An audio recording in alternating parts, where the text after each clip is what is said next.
तर नमस्कार. नवीन विचार या पॉडकास्टच्या एका नवीन एपिसोडमध्ये मी ओमकार तुमचं स्वागत करतो. आणि आज आपल्यासोबत एक असे व्यक्तिमत्व आहेत ठाण्याचे, ज्यांना एक आक्रमक पत्रकार असं त्यांना ठाण्यामध्ये त्यांची खूप मोठी ओळख आहे आणि त्यांचं नाव आहे संदीप लबडे सर. तर सर, एक तुमच्या ज्या चॅनलवरती तुमचं इंट्रोडक्शन असतं, तर तसं एक होऊन जाऊ द्या आज. नमस्कार. MH04 मीडियामध्ये आपलं स्वागत आहे. ही सर तुमच्या चॅनलची एक म्हणजे बोलतात ना, आवाज आला की कळतं की बाबा आम्ही व्हिडिओ बघतोय. MH04 मीडियाचं चॅनल चालू झालेलं आहे. Yes yes. तर सर, खूप स्वागत आहे तुमचं आपल्या चॅनलवरती आणि धन्यवाद तुम्ही पॉडकास्टसाठी आपला वेळ दिलात. तुम्हाला खरं तर धन्यवाद, मला इथं आमंत्रित केलं आणि संधी दिली त्याबद्दल. नक्की सर. आणि सर, एक म्हणजे तुमची एक एकंदरीत जर्नी कशी सुरू झाली? हे जे चॅनल तुम्ही उभं केले आज एवढं मोठं 4 वर्ष तुमच्या चॅनलला झाली, आता लेटेस्टमध्येच तुमचं वर्धापन दिनसुद्धा झाला. तर कशी ही जर्नी होती, कशी सुरुवात झाली या चॅनलची? सुरुवात तसं म्हणायला गेलं तर म्हणजे मला कधी वाटलं नव्हतं की इतकं मोठं चॅनल होईल किंवा इतकं नावं रूपाला येईल. पण हे ठाणेकर लोकांनी प्रेम दिले म्हणून आज इथपर्यंत चॅनल पोहोचले. 4 वर्ष झालेत. वर्धापन दिन नुकताच 8 नोव्हेंबरला झाला चॅनलचा. खरं तर ॲक्च्युली पत्रकार होण्याआधी मी कलाक्षेत्रात काम करायचो. एकांकिका स्पर्धा, राज्यनाट्य स्पर्धा आणि या सगळ्यामध्ये काम करत असताना मला आवड होती पत्रकारिता करायची. लहानपणापासून मी पत्रकारितेचे जे धडे गिरवत होतो किंवा टी व्हीवर जे शो बघायचो मला खूप आवडायचे. मग कलाक्षेत्रात काम करत असताना मी जोशी बेडेकर महाविद्यालय जे आहे ठाण्यातलं, तिथं मास्टर्स केलं. मग मास्टर्स केल्यानंतर असं वाटलं की भाई आता आपण मास्टर्स पण केले, कलाक्षेत्रात पण आहे. तर मग असं करत असताना ठाणे वैभवला मी कामाला लागलो. आणि मग ठाणे वैभवला असताना एक वर्षभर ठाणे वैभवमध्ये कशा पद्धतीने बातम्या करायच्या आणि हे सगळं शिकलो तिथं. तर त्या माझी सुरुवात ठाणे वैभवपासून झाली आणि आधी लहानपणापासून मला कला क्षेत्राची किंवा सामाजिक क्षेत्राची, या सर्व क्षेत्राची मला आवड होती. एकंदरीत आधी तुम्ही जे ठाणे वैभवमध्ये जॉब केला, त्याच्यानंतर मग आता तुम्ही चॅनल सुरू केलं. चॅनल आता 4 वर्ष तुमच्या चॅनलला झाली, तर तो एकंदरीत प्रवास कसा होता तरी तुमचा आता? खरं तर आता प्रवास खूप गमतीशीर, मजेशीर आणि खडतर होता. असं थोडक्यात प्रवासाबद्दल लगेच सांगता येणार नाही, पण प्रवास असा होता की सुरुवातीला एक फेसबुक साधं पेज चालू केले होते. तर माझ्या 2-3 मित्र आम्ही बसलो होतो, बाबा काय करूया. तर म्हटलं तुला काय करायचं. आता मला आयुष्यात काय करायचं हे माझं ठरतच नव्हतं. पण मला असं वाटलं की जो ठाणे शहरामध्ये अन्याय अत्याचार होतोय त्याला कोणीतरी वाचा फोडली पाहिजे. मग मी विचार केला की चॅनल सुरू करूया. मग फेसबुकवर MH04 हे नाव सुचलं. माझ्या मित्रांनी सांगितलं की MH04 कसं आहे. बोललो चांगलं आहे. मग तो म्हटलं की न्यूज. बोलो न्यूज नाही, मला माहीत नाही मी यात काय दाखवणार आहे. मग म्हटलं काय करूया. मग मीडिया असं नाव सुचलं. मग MH04 मीडिया. मग पहिली बातमी टाकली, दुसरी बातमी टाकली. मग हे करत असताना काही ओळखीचे लोक होते, ते मला बातम्या देत गेले. मग अन्यायाला वाचा फोडण्याची मालिका सुरू झाली. कुठं गटार तुटलंय, कुठं रस्ताच खचलाय, कुठेतरी लाईटच नाही आहे, कुठे वेळेवर पाणीच येत नाही. मग ह्या गोष्टी मी दाखवत गेलो. मग ते एंगेज होत गेलं फेसबुकवर. म्हणजे माझे ऑलरेडी 4,500-5,000 हजार फेसबुकवर मित्र आहेत. मग मी माझ्या अकाउंटवरनं MH04 मीडिया शेअर करायचो, माझ्या वैयक्तिक अकाउंटवरनं. मग ते बघून आणखीन काही मित्र शेअर करायला लागले. मग लोकांना कळलं की अरे ठाण्यामध्ये असं काहीतरी पेज आहे MH04 मीडिया, जे अन्यायाला वाचा फोडतं, जे खरं दाखवतं, जे माणसांना भिडतं. मग ती सुरुवात झाली. मग लोकांनी हळूहळू मला एक्सेप्ट केलं. सुरुवातीला काय मला एक्सेप्ट नाही केलं, अजूनही मला एक्सेप्ट नाही करत आहेत बऱ्याचदा, कारण माझा आवाज असा, मी जोरात बोलतो, नमस्कार MH04 मीडियामध्ये आवाज आहे, आपलं स्वागत आहे. तर ते काही लोकांना पटत असेल नसेल मला माहीत नाही, पण सर्वसामान्य जनता हळूहळू एक्सेप्ट करते. प्रवास खरं तर खूप खडतर होता, थोडक्यात सांगता येणार नाही. अजूनही प्रवास चालू आहे. पण एक सुरुवात झाली की अन्यायाला वाचा फोडायची.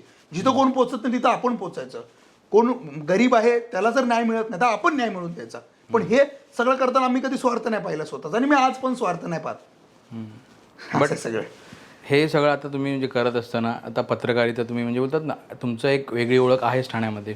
तर याच्यामध्ये सर, आता तुम्हाला एक खरंच असं पत्रकारितेमध्ये आहे की म्हणजे आवाज असाच पाहिजे किंवा बोलणं असंच पाहिजे? नाही, आता मला माहीत, मी अजून स्वतःलाच शोधतोय, मलाच माहिती नाही पत्रकारिता म्हणजे काय.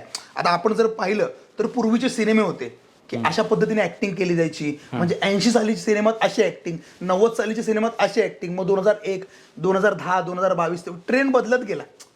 तसं पत्रकारितेचा पण ट्रेंड बदलू शकतो ना. आपण काय असं म्हणू शकत नाही ना की ज्या पूर्वी दूरदर्शनवर बातम्या असायची की एक महिला यायची आणि नॉर्मल आवाजात सांगायची की असं असं घडलं, तसं तसं घडलं. पण आता दुर्दैव म्हणा किंवा चांगली गोष्ट म्हणा की मीठ मसाला लावून देखील सांगितलं जातं. आता मी पत्रकार जरी असलो तरी मी आधी माणूस आहे. तर माझ्याकडनं कधी कधी भावनेच्या भरात मी कधी कधी माझ्या डोळ्यात पाणी पण येतं किंवा समोरच्याचं दुःख मला माझं दुःख वाटायला लागतं आणि मग ते सुरू होतं, इथं असं असं झालंय, यांच्यावर अन्याय झालाय. लोकांना वाटतं की हा का बोंबलतोय, हा का एवढाही करतोय. पण मी माणूस आहे, स्वाभाविक आहे, मी इमोशनल स्वभावाचा असल्यामुळे तशा गोष्टी घडत असेल. त्यामुळे पत्रकारिता शिक्षणामध्ये आम्हाला शिकवलंय. मास्टर्स करत असताना, म्हणजे मास्टर्स हा खूप मोठा कोर्स आहे, ते करत असताना मी सर्व शिकलो. पण शेवटी ग्राउंडवर जाऊन मी काय शिकतोय, ग्राउंडवर मी माणसांशी काय संवाद साधतोय हे महत्त्वाचं आहे. आणि ग्राउंडवर गेल्यानंतर मला त्याची दाहकता, त्याची जे परिणाम आहेत किंवा कशा पद्धतीने काम केलं जाते हे मला कळालं. त्यामुळे पत्रकारिता आपण एका साच्यात नाही बांधू शकत. मला वाटतं की कशी असू शकते ना पत्रकारिता. आता माझी पत्रकारिता लोकांना वाटतं आरडाओरडा करतो, तो माझ्या जगण्याचं एक भान आहे, माझ्या जगण्याची एक वृत्ती आहे. तसं एखादा पत्रकार नॉर्मल सांगू शकतो किंवा एखादा पत्रकार हा व्यावसायिक असू शकतो, तो व्यावसायिक दृष्टीने त्याचं पेज किंवा चॅनल चालू शकतो. मला ते कदाचित जमणार नाही. मला कितीतरी इच्छा असेल तरी मी महत्वाचा आर्थिक सोर्स सोडून कुठे अन्याय होते तिकडेच मी जातो, कारण माझी ती काम करण्याची पद्धत आहे. त्यामुळे पत्रकारिता तुम्ही जो विचारला की एक त्याला ढाचा नाहीये की हे स्वतंत्र आहे, मुक्त आहे सगळं, मला असं वाटतं. ओके. तर मग सर आता जसं तुमची जशी पद्धत आहे पत्रकारितेची, बरोबर, तर आता एवढे वर्ष तुम्ही काम करत असताना जसं तुमच्या चॅनलचं एक स्लोगन आहे की अन्यायाचा आवाज अन्यायाविरोधाचा, आवाज अन्यायाविरोधाचा, बरोबर, तर हे सगळं करत असताना तुम्हाला काही गोष्टी कधी फेस कराव्या लागल्या, कधी तुमच्यावरती म्हणजे होतात ना कुठे असा प्रॉब्लेम्स किंवा अशा कुठल्या डिफिकल्टीज आल्या का त्या ह्याच्यामध्ये? माझ्यावर म्हणजे ना, आता तुम्हाला सांगतो, खूप खूप प्रेशर आलं. आता तुम्ही मला प्रश्न विचारला, माझ्या मनात मला बोलायचं होतंच, खूप प्रेशर आलं. म्हणजे तुम्हाला सांगतो, 2019ला पेज चालू केलं, 3 नोव्हेंबरला पेजचं ओपनिंग केलं आणि 8 नोव्हेंबरला पेज का चालू केलं, कारण 8 नोव्हेंबर 2016ला मी पहिल्यांदा ठाणे वैभवला कामाला लागलेलो आणि त्यानंतर 3 वर्षांनी 8 मला लकी आकडा वाटतो आणि 04 म्हणजे 04चं डबल 8 होतं. तर तेव्हा मी काम करत असताना खूप जणांना त्रास द्यायचा प्रयत्न केला. म्हणजे सुरुवातीला असं झालं की मला एक्सेप्टच नाही केलं आणि प्रत्येक जण, आज दुर्दैव असं आहे प्रत्येक क्षेत्रात की कोण कोणाला स्वीकारतच नाही. आज 4 वर्षानंतर जर एखादा नवीन मुलगा काम करायला आला तर मी त्याला स्वीकारलं पाहिजे, त्याच्या पाठीशी उभं राहिलो पाहिजे. पण दुर्दैवाने कोणत्याही क्षेत्रात ते होत नाहीये. मला असंख्य, म्हणजे स्टार्टिंगला नगरसेवक असतील, काही आमदार असतील किंवा मोठे नेते असतील किंवा काही माझे मित्र असतील, मला दाबण्याचा प्रयत्न केला. पण मी दाबल्यावर मी अजून वर जाणारच माणूस आहे. मी कसा माणूस आहे, मला प्रेमाने सांगा. पण मला जर कोण भडकलं, काय रे शाणा झाला का, तिकडं का गेलं, तर पहिला मी ठोकून येतो बातमी. मला प्रेमाने सांगा, दाबू नका. कारण ज्याला उगवायचं आहे ना, तो उगवणारच आहे ना. तुम्ही दाबून काय होणार आहे का? म्हणजे मी समजतो की संपूर्ण दुष्काळ पसरलाय, त्या दुष्काळातनं पण मी उगवून आलोय. तर त्यामुळे दाबून किंवा मला प्रेशराईज केलं. बऱ्याचदा मला धमकी असेल, प्रेमाने धमकी, समजावून बघा, किंवा एक आता विषय निघाला तर तुम्हाला सांगतो मी की काही घटना घडलेल्या, तर त्या घटना घडत असताना मला इकडनं तिकडनं मेसेज आले की पेज बंद करू, तुझं चॅनल बंद करू, ह्याचं शिक्षण झालंय का बघा. बाई, मी मास्टर्स केलेलं आहे, मी पत्रकारितेचा कोर्स पण केलेला आहे. हे मला सांगावं लागलं एका व्हिडिओत, कारण माझ्याकडे बघण्याचा दृष्टिकोन होता का आता ठीक आहे, आता आम्ही सुंदर नाही दिसत किंवा आमच्याकडे बघून आम्ही पत्रकारिताच वाटत नाही, त्याला आम्ही काय करणार. किंवा एकदा तर मी तुम्हाला सांगतो की 2 वर्षापूर्वी मी बँकेत जाऊन माझं अकाउंट बंद केलं.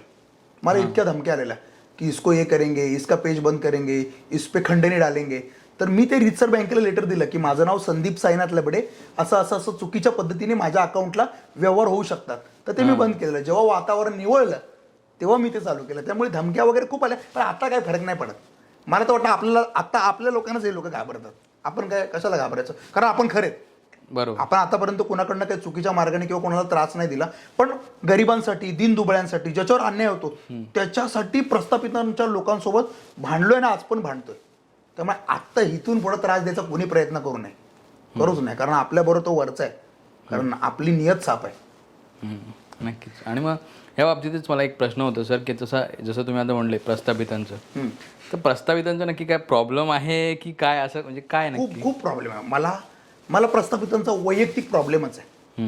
हे बघा, आज मला 4 वर्ष झाली मी काम करतोय. त्याच्या आधी ठाणे वैभवला 1-1.5 वर्ष काम केलेलं, त्याच्या आधीपासून काम करतोय. लोकांना आता 4 वर्ष मी दिसतोय, उद्या मी प्रस्थापित होईल. पण मी प्रस्थापित होताना मी अन्याय करायचा का? माझं जे क्षेत्र आहे, मला कला क्षेत्र आवडायचं किंवा मला पत्रकारिता आवडायचं, प्रस्थापितांनी त्रास नाही दिला पाहिजे. आज प्रस्थापित व्यवस्था आहे की ठाण्यामध्ये प्रस्थापित व्यवस्था आहे की अनेक वर्ष तेच लोक निवडून येतात, तेच लोक काम करतात. मग या प्रस्थापित व्यवस्थेने नवीन येणारा कार्यकर्ता, नवीन येणारा समाजसेवक किंवा नवीन येणारा तरुण यांना दाबून टाकायचं का? यांना मारून टाकणार का ते लोक? का वाटतं तुम्हाला? काय वाटतं, मारलं पाहिजे का जगवलं पाहिजे त्यांना? जगवलंच पाहिजे. सोबत घेऊन चालले पाहिजेत ना त्यांच्या. मग अशा वेळी जेव्हा कोणच कोणाकडे लक्ष देत नाही, अशा वेळी अन्याय अत्याचार होतो, तेव्हा प्रस्थापित व्यवस्थेच्या विरोधात आपण बंड पुकारला पाहिजे का नाही? नक्की. म्हणून मला प्रस्थापित व्यवस्थेचा राग आहे. आणि प्रस्थापित व्यवस्थेच्या विरोधात मी बऱ्याचदा माझ्या फेसबुक अकाउंट असेल किंवा मी बंडखोर या नावाने लिहिलेलं आहे. तेच तुम्हाला बंडखोर म्हणून ओळखलं पण जातं. म्हणजे एक तुम्ही स्वतःहून बोलता की मी बंडखोर आहे. ह्या बाबतीत काय सांगू शकाल? बघा, बंडखोर म्हणजे महाराष्ट्राला वाटलं की कोणीतरी बंडखोरी केली आणि ते काय घडलं, तो त्याबद्दल मला काय बोलायचं नाही. मी बंडखोर म्हणजे 8-10 वर्ष झाली मी लिहितो माझ्या स्वतःच्या समाधानासाठी की बंडखोर म्हणजे काय. मला प्रशासनाच्या विरोधात, मला सत्तेच्या विरोधात, मला प्रस्थापित व्यवस्थेच्या विरोधात बंड करायचं आहे. म्हणजे बंडखोर याचा अर्थ मी काही वर्षापूर्वी लिहिलेलं असं लिहिलेलं की आत्ता कुठे विस्तवातून वास्तवात आलोय साहेब, प्रस्थापितांच्या खुर्च्या रिकाम्या करूनच जाणार. तुम्हाला काय वाटतं ह्या वाक्यावरून? तुम्हाला काय वाटतं? नाही, खूप खूप म्हणजे काय याचा अर्थ काय? याचा अर्थ असा की जे प्रस्थापित आहेत लोक, माझ्या मते तरी मला वाटतं की जे नवीन लोकांना येऊन देत नाहीत, जे नवीन लोकांना त्रास देतात ते त्यांना कुठेतरी निदान खाली नाही पण अद्दल तर घडवणार. बरोबर, मी हा मग असा थॉट लावलाय की आत्ता कुठे विस्तवातून वास्तवात आलोय साहेब. विस्तवात आयुष्य कोणाचं आहे? दीनदुबळ्यांचं, गरिबांचं, कामगारांचं. हे लोक कधी मुख्य प्रवाहात आले का? नाही. म्हणजे आत्ता कुठे विस्तवातून वास्तवात आलोय, म्हणजे इतक्या वर्षानंतर विस्तवाचे घाव सोसून ते वास्तवात आले. आत्ता कुठे विस्तवातून वास्तवात आलोय साहेब, या प्रस्थापितांच्या खुर्च्या रिकाम्या करूनच जाणार. रिकाम्या करणार म्हणजे ते पुढे जाणार, आम्ही त्याच्यावर बसणार. मी त्यांना मारून नाही टाकत आहे, त्यांनी खुर्ची सोडावी ना भाई. 50-50 वर्ष एकाच खुर्चीवर बसणार तर असं थोडी चालणार. तुम्ही तुमची पण प्रगती करा, आम्हाला पण करू द्या. अजून एक लिहिलेलं बांधिलकी जरूर जप भावड्या, पण बांधील नको होऊस. मला असं वाटतं की बांधिलकी जरूर जप. माझी बांधिलकी ठाणेकरांसोबत आहे, माझी बांधिलकी समाजासोबत आहे. बांधिलकी जरूर जप भावड्या, पण बांधील नको होऊस. कोणाला बांधील नको होऊस, कुठल्या नेत्याला किंवा कुठल्या एका व्यक्तीच्या दावणीला बांधून नको राहू. त्यामुळे मला अभिमान का वाटतो, आज राजकारणात कितीतरी आमदार, कितीतरी नगरसेवक, कितीतरी नेते माझे चांगले मित्र आहेत. पण जेव्हा पत्रकारिता येते तेव्हा मी सांगतो की तुमचं हे चुकले, मी हा विषय करणार आहे आणि मी विषय करतो आणि सांगतो. याचे मी तुम्हाला पुरावे पण देईल. पण म्हणजे प्रस्थापित म्हणजे काय, आम्ही पण उद्या प्रस्थापित होऊ शकतो. बट ह्याच्यावरती एक मला हे आहे की आता तुम्ही बोलताय प्रस्थापितांच्या खुर्च्या तुम्ही खाली करणार आणि त्याच्यावर तुम्ही म्हणजे मी एकटा नाही, नाही बंडखोर म्हणजे सगळे सगळे सगळे माझ्या, आज माझं वय 31 आहे. 31-35 मधले सगळे नगरसेवक, जे काही मुलं असतील, तरुण असतील, ह्यांना पुढे आणायचंय मला. पण माझा काहीच स्वार्थ नाही यामध्ये. बट त्याबद्दलच जर प्रस्थापितांच्या ज्या खुर्च्या खाली होणार, बरोबर, त्याच ठिकाणी एक घराणेशाही तुझं चाललेली आहे. बरोबर, चालूच आहे. त्यावरती तुमचं म्हणणं काय? प्रस्थापितांच्या खुर्च्या खाली होतील, पण तीच घराणेशाहीनी जी पुढे बसतील त्यांचं काय? लोकांची चुकी आहे यात. घराणेशाहीला एक्सेप्टच करू नका. जर घराणेशाहीमध्ये जर एखाद्याचा, आता त्या पोराची काय चुकी आहे, त्याचा बाप नगरसेवक आमदार आहे, आता तर जन्म कुठे घ्यायचा आपल्या हातात नाहीये ना. पण त्याच्यानंतर पण जर लोक त्याला निवडून देतात तर एकतर लोक मूर्ख आहेत किंवा तो सक्सेस आहे मुलगा. मी काय बोलतो समजते की लोकच निवडून देतात ना. एखाद्या नेत्याच्या मुलाला कोण निवडून देतं? लोकच निवडून देतात. आणि लोकांना जर खरंच बंड करायचं आहे तर नेत्याचा मुलगा जर खरंच प्रामाणिक काम करत असेल भाई तर त्याला निवडून द्या. पण केवळ नेता आहे आणि त्याचा मुलगा किंवा मुलगी आहे आणि केवळ त्याला तिकीट मिळते किंवा त्याला केवळ मुद्दा म्हणून निवडून द्यायचं आहे पैशाच्या जोरावर, सत्तेच्या जोरावर, तर मग लोक मूर्ख आहेत. मला असं वाटतं. लोक म्हणजे जनतेवरतीच आहे मेन. म्हणजे लोकांवरच आहे सगळं. आपण कितीही सांगितलं तरी सुद्धा मेन त्यांच्यावरतीच आहे. आणि एक तुमचा माझा एक प्रयत्न तोच असेल की त्यांना ते समजावं, जे पुढे आता बदल करायचाच आहे, क्रांती घडवायची. मी तर बोलतो क्रांती घडलीच पाहिजे, आपल्या घरातनं घडली पाहिजे सर्वप्रथम. आणि सर, आता ही जी पत्रकारिता तुमची, म्हणजे जे पत्रकारिता आहे, जसं तुम्हाला कुठेतरी प्रॉब्लेम्स आले किंवा काय आले, त्याच्यामध्ये कोणी लाच देण्याचा प्रयत्न किंवा असं काही झालं? खूप प्रयत्न झाले. मला लाच घ्यायचीच नाही ना, कारण मी स्वतःची लाज नाही विकली. मी का लाच घेऊ? मी काय करू? चुकीच्या मार्गाने 1000 रुपये कमवण्यापेक्षा प्रामाणिक राहून मी 25 रुपये कमवेल. आज मी जो शर्ट घेतला, आज जी मी पॅन्ट घेतली आहे, ही माझ्या कष्टाच्या मेहनतीने घेतलेली आहे. कोण मला बोलू शकत नाही कुठून कुठल्या चुकीच्या मार्गाने घेतलेलं आहे. मला घ्यायचंच नाहीये. मला प्रेमाने विनंती केली तर मी ऐकतो, कारण मी माणूस आहे. पत्रकारितेच्या आधी पत्रकारिता करत असताना एखाद्या पुरुषाचं किंवा महिलाच्या चारित्र्याचं हनन तर होणार नाही ना, त्यांच्या कुटुंबात कलह तर निर्माण होणार नाही ना. किंवा एखाद्याचं राजकीय आयुष्य उद्ध्वस्त तर होणार नाही ना, याची मी काळजी घेतो. याची काळजी घेतलेली आहे मी. म्हणजे पत्रकारिता माझी क्लीन आहे, साफ आहे. फक्त TRP साठी तुम्ही न्यूज असे नाही देत येते. फक्त TRP साठी देत नाही. TRP जरी असला ना तरी माझ्या मनाला पटलं पाहिजे. मी जर चॅनलचा संपादक आहे, मालक आहे, तर मी लोकांना उत्तर द्यायला बांधील आहे, कुठल्या नेत्याला उत्तर द्यायला बांधील नाहीये. बरोबर. आणि सर आता ह्याच बाबतीत एक म्हणजे आता जसं काही ही गोष्ट झालीच बरोबर, पण ह्याच बाबतीत एक काही पत्रकार असे सुद्धा असतात जे पत्रकारितेमध्ये फक्त नावाला आहेत, बट ते मोठे मोठे मुद्दे उचलतात, मोठे मोठे इश्यूज उचलतात, बट त्याचं पुढे काय होतं, सेटलमेंट वगैरे कसं काय होतं? आता बघा, हा ज्याचा त्याचा वैयक्तिक प्रश्न आहे. 1000 पत्रकार असतील, आता 1000 मी नाही बोलू शकत, पण 1000 मधले 999 बद्दल मी नाही बोलू शकत. त्या 1000वा मी आहे तर मी माझी जबाबदारी घेऊ शकतो. प्रत्येकाला मी सांगू शकत नाही काय करायचं, कसं करायचं. त्यांचं वैयक्तिक आयुष्य, ते वैयक्तिक समाजाला बांधलेलं उत्तर द्यायला. आता राहिला प्रश्न सेटलमेंटचा. सेटलमेंट कोण करतं कोण नाही करत हे सगळ्या ठाण्याला माहिती आहे. त्यामुळे वैयक्तिक मला कोणाला बद्दल काय बोलायचं नाही. मी करत नाही, मला करायचे नाही. मी माझं काम करतो. मी तुम्हाला आज सांगतो, मला असं कळलं, असा विषय, मी प्रामाणिकपणे येतो तिथे. मला जर वाटलं चुकीचं आहे, मी गोंधळ पण घालतो, पण माझं काम केल्यानंतर निघून जातो. आता त्याच्यानंतर कोण चुकीच्या मार्गाने करत असेल नसेल मला माहीत नाही, मी त्यामध्ये पडत नाही. माझी ती वृत्ती नाही, माझ्या ते तत्वात बसत नाही. आणि प्रत्येकाला मी सांभाळत बसू शकत नाही, बाबा रे हे चुकीचं, हे बरोबर आहे. माझ्यावर कोणी काय चुकीचं असेल तर मला बोट दाखवा कोणी पण, की तू संदीप लबडे हे चुकलेलं आहे. तर सध्याच्या वेळेला की एक PR मीडिया असं एक नवीन प्रकार चालू झालेला आहे, जसे पॉलिटिशियन्सचे एक पर्सनल PR आहेत, तर त्याबद्दल तुमचं काय म्हणणं आहे? तरी PR मीडिया चांगलंच आहे ना, आणि प्रत्येक नेत्याला असेल किंवा समाजसेवकाला त्याचं काम पुढं पोहोचवण्यासाठी PR हे खूप चांगलं काम करतं. त्याबद्दल मला काय वावगं नाही वाटत, उलट चांगलं आहे ना. आता पूर्वी कसं होतं, नेते असतील किंवा काही लोक काम करायचे, ते समाजापर्यंत पोहोचत नव्हतं. आता एक आहे की आपल्याला ओरडून ओरडून सांगावं लागतं की मी हे काम केलंय, लोकांना विश्वास बसण्यासाठी. तर PR चांगलं काम करतं मला असं वाटतं, त्यात काय मला वावगं नाही वाटत आहे. बट एक कितपत तुम्हाला योग्य वाटतं की म्हणजे एखाद्या पत्रकाराने मीडियासाठी पण पत्रकारिता करावी आणि एखाद्या नेत्यासाठी पण त्यांचं PR हँडल करावं, असं कितपत तुम्हाला योग्य वाटतं? आता बघा, मी करेल तर बॅलन्स करेल. हे म्हणजे माझं चॅनल वेगळं चालवेल, आणि जर मी PR घेतलं एखाद्या नेत्याचं तर मी PR वेगळं करेल. मात्र आपल्याकडे दुर्दैव असं आहे की PR म्हणजे नेता वडील असल्यासारखं PR नाही झालं पाहिजे. PR सारखंच झालं पाहिजे. दुर्दैव म्हणजे जे असं म्हणालो की मी की ज्या पद्धतीने PR चालू आहे की साहेब म्हणणं किंवा काहीतरी वेगळ्या हे म्हणणं, तर मला वाटतं आपण कोणाला साहेब म्हणू नये. फार तर फार सर म्हणावं किंवा ज्या पद्धतीने आपण म्हणतो त्या पद्धतीने म्हणावं. आणि PR चांगलंच आहे, फक्त ज्याला त्याला कळायला पाहिजे की कितपत कोणाचा PR करावा किंवा या गोष्टी कशा हाताळाव्या, हे मला असं वाटतं. मग त्यासाठी सर आता पर्सनल लेवलला तर ते म्हणजे ज्या माणसं व्यक्तीवरती डिपेंड आहेच की त्यांनी ते स्वतःचं तेवढं राखलं पाहिजे, बरोबर. बट असं मीडिया असोसिएशन म्हणा किंवा असं काही नियम किंवा असं काय आहे आता सध्या? नियम तर आहेच ना. नियम प्रत्येक क्षेत्रात नियम आहेतच, पण आता कितपत मीडियाला नियम लागू होतात किंवा बाकी क्षेत्राचे नियम वेगळे, मीडियाचे नियम वेगळे.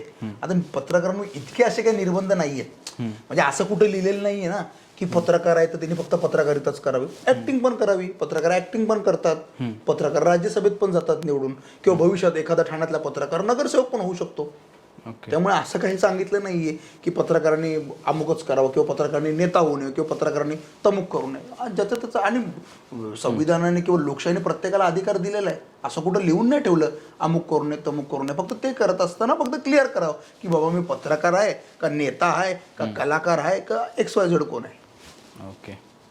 ओके. आणि सर आता एक ठाण्याचं तुम्ही आता जे नेतृत्व करताय, ठाण्यामध्ये पत्रकारिता करताय, तर त्याच्यामध्ये मी नेतृत्व नाही करत भाई.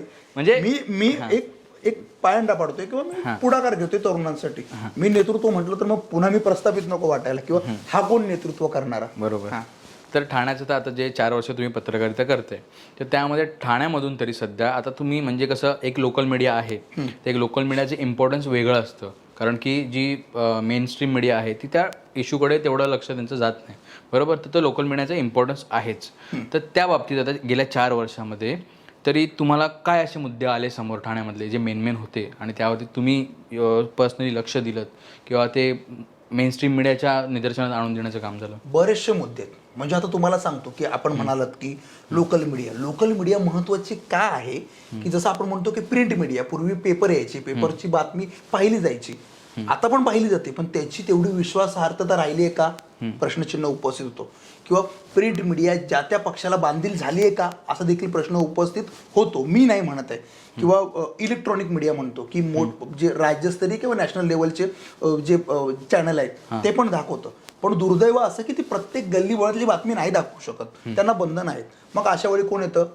लोकल मीडिया, जे आम्ही दाखवतो, की जे माझं चॅनल आहे MH04 मीडिया. समजा ठाणे महापालिका हद्द असेल किंवा ठाण्यातले मी काही मुद्दे दाखवतो, तर त्यामध्ये ते खूप महत्त्वाचा रोल बजावतं ना. की आत्तापर्यंत माझ्या चॅनलच्या माझं नाही म्हणत आहे, आपल्या सगळ्यांचं जे चॅनल आहे MH04 मीडिया याच्या माध्यमातून किंवा माझे इतर जे लोकल मीडियाचे सहकारी आहेत त्यांच्या माध्यमातून बरेचसे विषय घेण्यात आलेले आहेत. मला प्रकर्षाने जे विषय आहेत की लोकांना वाटायचे हे विषय इतके महत्त्वाचे नाहीत, पण ते विषय मला महत्त्वाचे वाटले. जर एखाद्या ठिकाणी गटर तुटलंय 2-2, 3-3 महिने, जर नगरसेवक असेल किंवा महापालिका प्रशासन जर लक्ष देत नसेल तर तो विषय महत्त्वाचा नाहीये का? नक्कीच आहे ना महत्त्वाचा. किंवा जर एखाद्या ठिकाणी रस्ता खचलाय तर तो दाखवायचा नाही का? तो दाखवला गेला पाहिजे. मग तो कोणताही आमदार असेल किंवा कोणताही नगरसेवक त्याच्या कोणाच्याही मतदारसंघातला असू दे, तो दाखवला गेलाच पाहिजे. एखाद्या ठिकाणी दिवे नाही आहेत, काळोख पडलाय, तर ते दाखवलं नाही गेलं पाहिजे का? एखाद्या ठिकाणी पाणीच येत नाही, जर आपण पाहिलं तर येऊर सारख्या भागामध्ये की बंगले झाले, हॉटेल झाले, हुक्का पार्लर झाले किंवा बऱ्याचशा गोष्टी ज्या चालतात त्या ठिकाणी पाणी आहे, स्विमिंग पूलमध्ये पाणी आहे. मात्र जो आपला आदिवासी बांधव आहे, ज्याच्या 4-4, 5-5 पिढ्या येऊरमध्ये राहतात, त्यांच्याकडे जर प्यायला पाणी नसेल तर मग आवाज नाही का उठवायचा? बरोबर. म्हणजे पहिल्यांदा लोकांना वाटलं हे थातुरमातुर विषय आहेत, पण हेच महत्त्वाचे विषय आहेत. कारण हे आपल्या जगण्याचा भाग आहे ना. अन्न, वस्त्र, निवारा, पाणी, मग लाईट असेल, रस्ता असेल, पदपथ असेल, फुटपाथ असेल, हे चांगलं राहिलंच पाहिजे ना. हे विषय मला महत्त्वाचे वाटले. काही लोकांना वाटलं असेल हे काय दाखवतो, पण हेच महत्त्वाचं आहे. नागरिक समस्याच महत्त्वाच्या आहेत. कारण नागरिक समस्या सॉल्व्ह झाल्या तर मग पुढची स्टेप घेऊ ना. मग शिक्षण बघू, मग उद्योग बघू, मग आरोग्य बघू. तर ते विषय मला हाताळताना मजा आली. मी जगतो, हे विषय मला जगावेसे वाटतात, यांच्यासाठी मी जगतो, भांडतो. ओके. आणि सर आता जसं तुमचे आता हे तर म्हणजे बोलतात ना खूप इम्पॉर्टंट मुद्दे आहेच, आणि ते एखाद्या मीडियाने उचलणं आणि दाखवणं हे पण इम्पॉर्टंट आहेच, बरोबर. पण हे मुद्दे जेव्हा जे पॉलिटिशियन्स कव्हर करतात, आपण जसं की आपले प्रतिनिधित्व करण्यासाठी जे नेते आहेत, बरोबर, तर त्यांच्यासाठी जे आता नवीन चेहरे आहेत किंवा जे पॉलिटिकल पार्टीमध्ये पण आहेत, तर असं आहे की तुमचं म्हटलं जातं की काही नेत्यांवरती किंवा काही स्पेशली असे जे काही राजकारणी आहेत त्यांच्यावर तुमचं एक सॉफ्ट कॉर्नर किंवा प्रेम आहे, असं काही? नाही, बिलकुल प्रेम नाही. माझं वैयक्तिक, आता तुमची माझी ओळख झाली ओमकारजी, वैयक्तिक माझं तुमच्यावर प्रेम राहणार मित्र म्हणून. पण तुम्ही जर तुमच्याबद्दल मला काय खटकलं तर मी ते सांगणार, ओमकारजी मला असं चुकीचं वाटतंय. मी नाव नाही घेत. ठाण्यातले 2-3 मोठे नेते माझे खास आहेत. रोज फोनवर बोलतो मी, दर 2-3 दिवसांनी बोलतो. याचा अर्थ मी त्यांना पाठीशी घालतो का? नाही. मी पुरावे देईल मी, की ज्यांच्याबरोबर मी उठतो बसतो ना त्यांच्या विरोधात पण बातमी केलेली आहे. XYZ पक्षाचं इनलिगल ऑफिस होतं, ते मी दाखवलं माझे मित्र असताना पण. 2 ते 3 मुद्दे मी देईल तुम्हाला. आता कॅमेरासमोर मी किंवा या सगळ्यांसमोर नसेल बोलत मी, पण मी तुम्हाला पुराव्यानिशी देऊ शकतो. त्यामुळे मी कोणाशी पाठीशी नाही घालत. हा, पण वैयक्तिक आयुष्यात कोणाबरोबर उठायचं बसायचं, वैयक्तिक आयुष्यात कोणाबरोबर चांगली फ्रेंडशिप ठेवायची, याचा अधिकार मला आहे असं मला वाटतं. पण कोणाची सॉफ्ट कॉर्नर बातमीत तर नाहीये. ज्यांच्याबरोबर उठतो बसतो ना तेच मला शिवाय घालतात. काय माणूस आहे जायला, माझ्याबरोबर चहा पितो तरी मला सांगत नाहीत की माझ्याकडनं ही चूक झाली. भाई, कॅमेरासमोर मी दाखवतोच, मी सांगून दाखवतो की दादा सर हे असं चुकलंय, असं तुमच्या विरोधात मोर्चा किंवा तुमच्या विरोधात अशी बातमी आहे, ती बातमी मी दाखवणार. त्याच्यानंतर तुम्हाला काय प्रतिक्रिया द्यायची ती द्या. पण ती बातमी झाल्यानंतर जर एखाद्या XYZ नगरसेवकाने ते काम केलं किंवा झाकण बसवलं तर त्याला प्रसिद्धी पण देतो मी, बॅलन्स करतो मी. मला बॅलन्स करायला आवडतं. कारण मी तिथून निघून गेल्यानंतर कोण शिवी नाही दिली पाहिजे असं मला वाटतं. आणि त्याच बाबतीत म्हणजे माझा प्रश्न असा होता की जसं अन्यायाविरुद्ध तुम्ही म्हणता की जो सामान्य नागरिक आहे, तसेच आपले काही नेतेसुद्धा आहेत, नेते म्हणता येणार नाहीत, जे राजकारणी आहेत त्यांच्यावरती सुद्धा कुठेतरी दिसत नाहीत, त्यांना पुढे दाखवण्याचा आणि असा एखादा हे तुमच्या बाबतीत आहे, त्याबद्दल काय म्हणाल? बघा, तो तुम्हाला डायरेक्ट सांगतो मी. तुमची माझ्याशी ओळख झाली, तुम्ही माझा इंटरव्ह्यू घेता तिथे प्रयत्न करताय, पण असे बरेचसे आहेत ना, माझी त्यांच्यासमोर काहीच लायकी नाही, मी इतका मोठा नाहीये, पण माझ्यापेक्षा चांगली काम केलेली माणसं आहेत. मग ह्यांच्यासाठी आपण काम नाही का करायचं? आज मला सांगा, एक सर्वसामान्य कार्यकर्ता आहे, आज सर्वसामान्य कार्यकर्त्याला कोण दाखवतं का? मला सांगा, कोणच नाही दाखवत आहे. प्रस्थापित चॅनल झाले किंवा प्रस्थापित व्यवस्था तेच चेहरे. म्हणजे ज्या पद्धतीने कला क्षेत्रात पेज 3 संस्कृती आहेत, तेच लोकांचं दाखवायचं. ते लोक कसं आयुष्य जगतात, त्यांचं कोणाशी अफेअर आहे, ते लोक कसे हेच दाखवतात. मग आपल्या ठाण्यामध्ये पण हेच होत होतं. अमुक एरिया किंवा अमुक नेता किंवा अमुक कडक इस्त्री आणि कडक इस्त्रीवाले बिल्डर लॉबी आणि हे लोक कसे चिकणे लोक कसे, ह्यांचंच फक्त दाखवायचं, ह्यांचं धान्य वाटप, ह्यांचं हे सगळं दाखवायचं. असं का? एखादा छोट्याशा गल्लीत राहणारा मागासवर्गीय तरुण मी काय ना दाखवायचा जर चांगलं काम करत असेल तर? एखादा छोट्याच्या ठिकाणी चाळीत राहणारा एखादा तरुण जर प्रयत्न करतोय या व्यवस्थेला भिडायचा, वेगवेगळे विषय घेतोय, तर ते आपण का नाही दाखवायचे? बरोबर. माझा काहीच स्वार्थ नाहीये. अशी बरीचशी माणसं आहेत ती मला माणूस म्हणून पटत नाहीत, पण त्यांचे विषय चांगले असतात. मी जातो आणि मी विषय करतो. मला काय त्याच्याबरोबर काय उठत बसायचं नाही किंवा मला त्याच्याबरोबर काय फ्रेंडशिप किंवा माझी काय बांधिलकी किंवा मी काय त्याचा भाऊ नाहीये. पण जेव्हा मला वाटतं की अरे हा कार्यकर्ता, याच्याकडे कोण लक्ष देत नाही, तिथं मी पोचतो. छोट्या कार्यकर्त्याकडे मला जायला आवडतं. मग तुम्हाला काय वाटतं सध्या कार्यकर्त्याची अवस्था काय तरी आता सध्या? काय बोलू कार्यकर्त्याच्या अवस्थेबद्दल? म्हणजे मला शब्द कमी पडतील. काय बोलू कार्यकर्त्याबद्दल? आज इतके ठाण्यामध्ये मोठे नेते आहेत, त्या मोठ्या नेत्यांच्या जवळचे किंवा त्या मोठ्या नेत्यांना मानणारे किंवा विविध जे पक्ष आहेत त्या पक्षावर निष्ठा ठेवलेल्या कार्यकर्त्यांची अवस्था काय झाली आहे?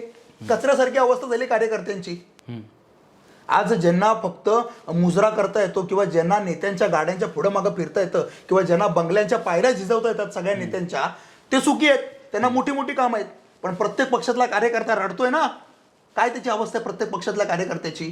आज दिवाळी आली, उठणं वाटा, साबण वाटा. आज कुठला सण आला, आज पालख्या आल्या, प्रत्येकाला वर्गणी वाटा. आज क्रिकेट मॅच आल्या, टी शर्ट द्या, सगळं द्या, क्रिकेटचे किट द्या. काय त्या कार्यकर्त्याची अवस्था आहे? सगळ्यांना सगळं वाटतो, पण रात्री झोपताना ना तो कार्यकर्ता रडत असतो. मला तर ना प्रश्न विचारायचे कार्यकर्त्यांच्या बायकांना, तुम्ही सुखी आहात का? आज कार्यकर्त्यांच्या तो एवढं सगळं वाटतो ना कार्यकर्ता, सगळ्यांना सगळं वाटतो, पण त्या जो कार्यकर्ता आहे त्यांनी कधी बायकोला साडी घेऊन दिली का? बायकोला विचारलं पाहिजे आपण. आज कार्यकर्त्याची अवस्था ना एवढी वाईट आहे ना.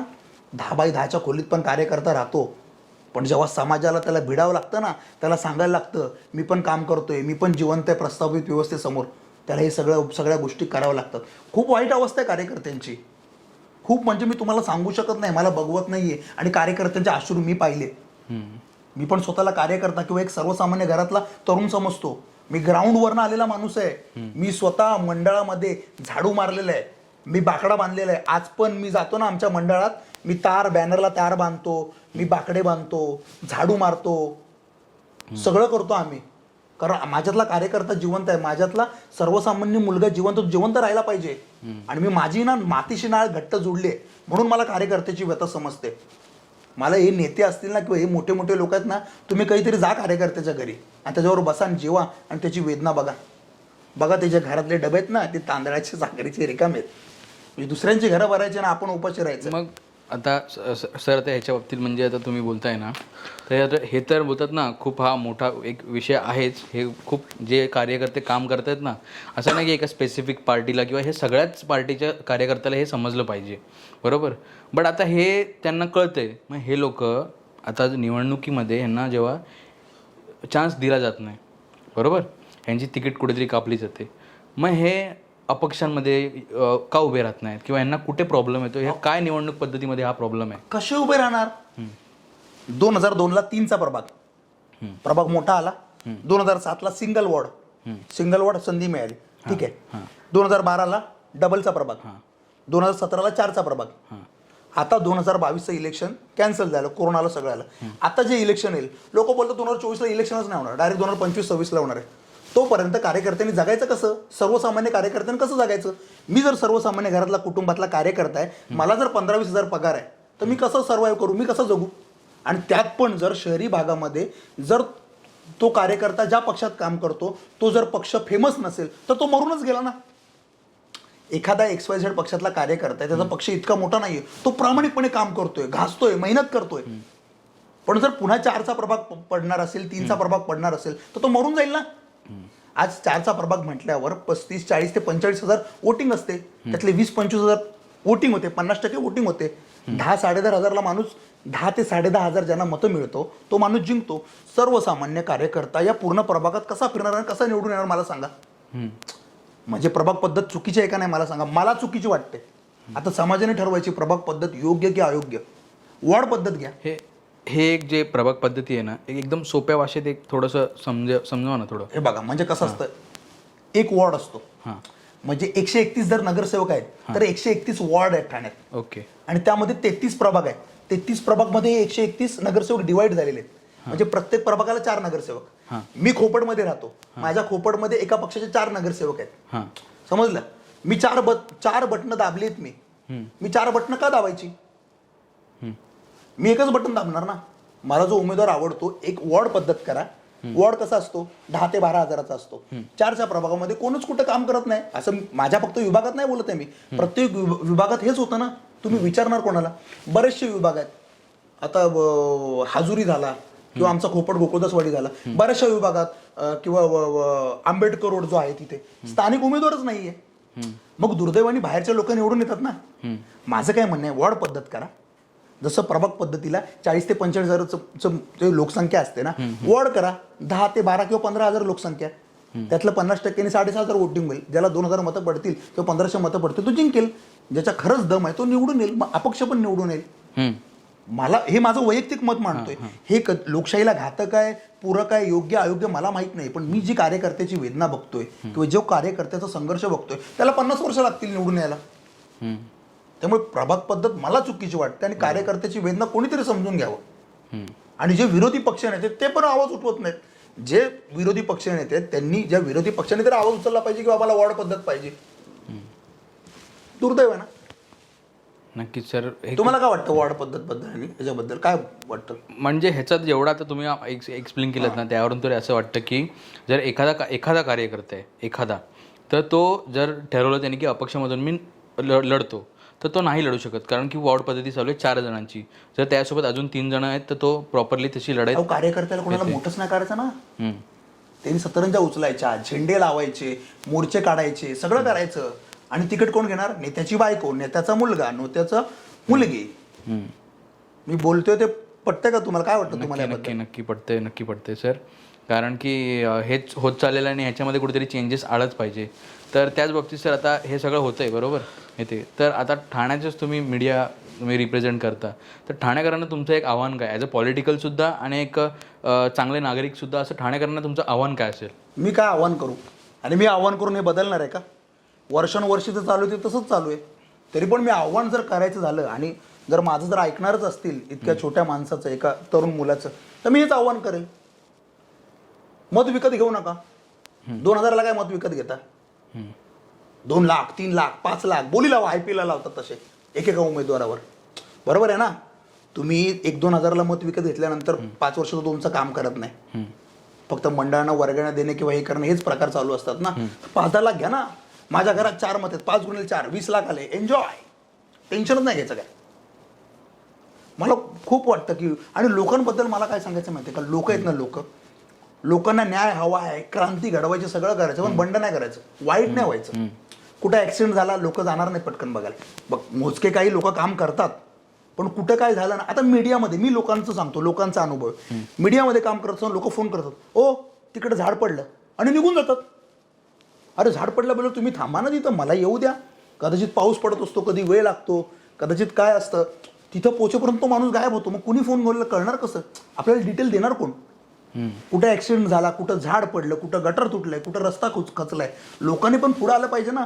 की ज्या विभागात मीडिया पर्सन म्हणून जातोय किंवा पोलीस प्रशासन किंवा महापालिकेचे अधिकारी जातात, तिथे लोक ठामपणे उभे राहिले पाहिजेत ना. लोक घाबरतात. लोक का घाबरतात. जेव्हा तो माणूस बाईट देतो प्रशासनाच्या विरोधात, तर मग नगरसेवक असेल किंवा प्रशासकीय अधिकारी त्यांना घाबरवतात.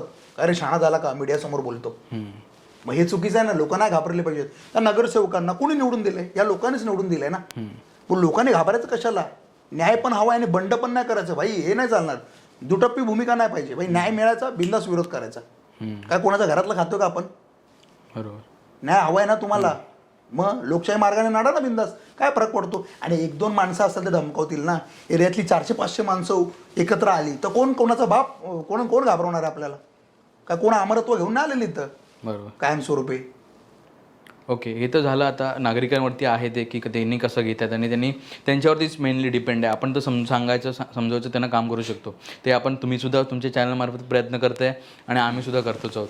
तर ते टोटली त्यांच्यावरती डिपेंड आहे. तर आता ह्याच बाबतीत एक झालं की ठाण्यामध्ये जे किंवा ठाण्यामध्येच नाही, ओव्हरऑल जे आपले यंग जनरेशन आहे, आपले जे युवा पिढी आहे, त्यांच्यासाठी एक काय तुम्ही एक तुमचं आव्हान असेल किंवा एखादं ॲडवाईज असेल, काय असेल हे? आणि तुमच्या थ्रू पण खूप गोष्टी घडलेल्या आहेत, म्हणजे ज्या युवा पिढीसाठी खूप चांगल्या पद्धतीने गेलेल्या आहेत. जसं की आम्हाला विषय एक माहीत होता, हुक्का पार्लरचा विषय होता. असे कित्येक विषय आहेत. तर त्या बाबतीत तुम्ही काय सांगाल? बघा, तरुणांना आव्हान करण्याची मला इतकी काही गरज नाही वाटत, कारण ते हुशार आहेत. त्यांना माहिती आहे तरुण माणूसच आहेत शेवटी. कसं खायचं तर असं खायचं हे त्यांना तेवढी अक्कल आहे. त्यामुळे मी काय सांगणार त्यांना वेगळं. पण तरुणांना माझं एवढंच म्हणणं आहे की नेते लोकांच्या मागं जाऊ नका किंवा कोणाच्याही मागं जाऊ नका. कामधंदा करा, आपलं पोट भरा, आपल्या कुटुंबाचा विचार करा, आई वडिलांचा विचार करा, हेच मी तरुणांना सांगेन. आणि राहिला प्रश्न हुक्का पार्लर आणि या गोष्टीचा, तर त्या गोष्टीसाठी मी एवढंच सांगू शकतो की इतकं पण व्यसनाधीन होऊ नका की आपलं आयुष्य उद्ध्वस्त होईल. आज 15-15, 16-16 त्याच्यापासून पुढच्या जी पिढी आहे, मुलं मुली कशा पद्धतीने हुक्का पार्लर आणि हे क्लब हे ज्या आहारी जात आहेत, ही आपली संस्कृती नाही. ही भारताची, महाराष्ट्राची, ठाण्याची संस्कृती नाही आहे आपले. हे केल्यामुळे आपण उद्ध्वस्तच होणार आहे.